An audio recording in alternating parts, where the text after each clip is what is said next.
అమరావతిలో అసెంబ్లీ సమావేశాలు పెడితే ప్రతిపక్ష ఎమ్మెల్యేల ప్రాణాలకు రక్షణ ఉండదన్నారు ఎమ్మెల్యే రోజా.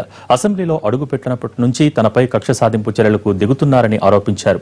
వైసీపీ ఆఫీసులో ఏర్పాటు చేసిన ప్రెస్ మీట్లో రోజా కంటతడి పెట్టారు. విజయవాడలో మహిళా పార్లమెంట్ సదస్సును కార్పొరేట్ సదస్సు మాదిరి నిర్వహించారని ఆరోపించారు రోజా. సంవత్సరాలు సస్పెండ్ చేసే ఈ స్పీకర్ గారు గాని, ఈ ముఖ్యమంత్రి గారు గాని, ఈ legislative affairs minister Yanamala Ramakrishnudu గాని రేపు అమరావతిలో అసెంబ్లీ నడిపిస్తే ఏ ఒక్క ఇష్యూ మీదైనా మమ్మల్ని మాట్లాడనిస్తారా? మా ప్రాణాలకి రక్షణ ఏంటి? ఎవరు గ్యారంటీ?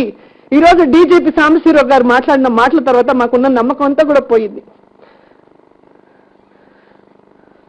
ఈరోజు నాకు గన్మెన్ దించేస్తారండి. గన్మెన్ ఎందుకు ఇస్తారండి?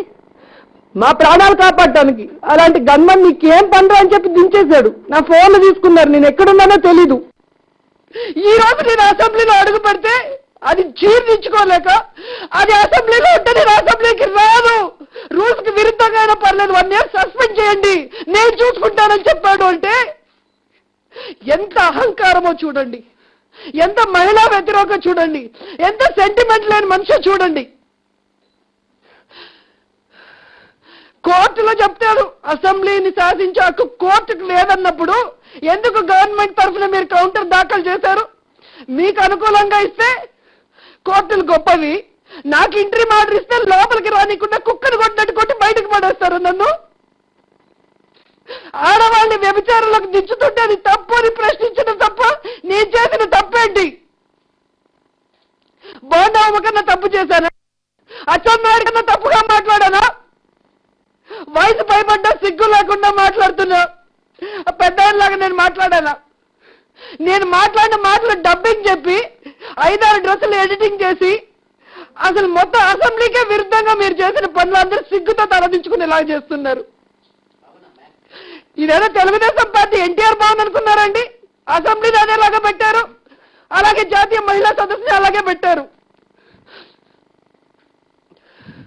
ఈరోజు ఒక ఎమ్మెల్యేకి రక్షణ లేనప్పుడు మామూలు మహిళలు వాళ్ళకి జరిగిన అన్యాయాన్ని ఏ విధంగా నోరెత్తి అడుగుతారండి?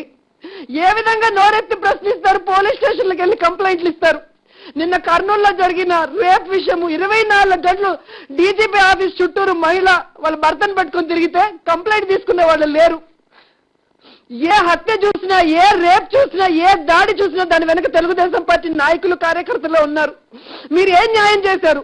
ఎవరికి న్యాయం చేశారు చెప్పండి?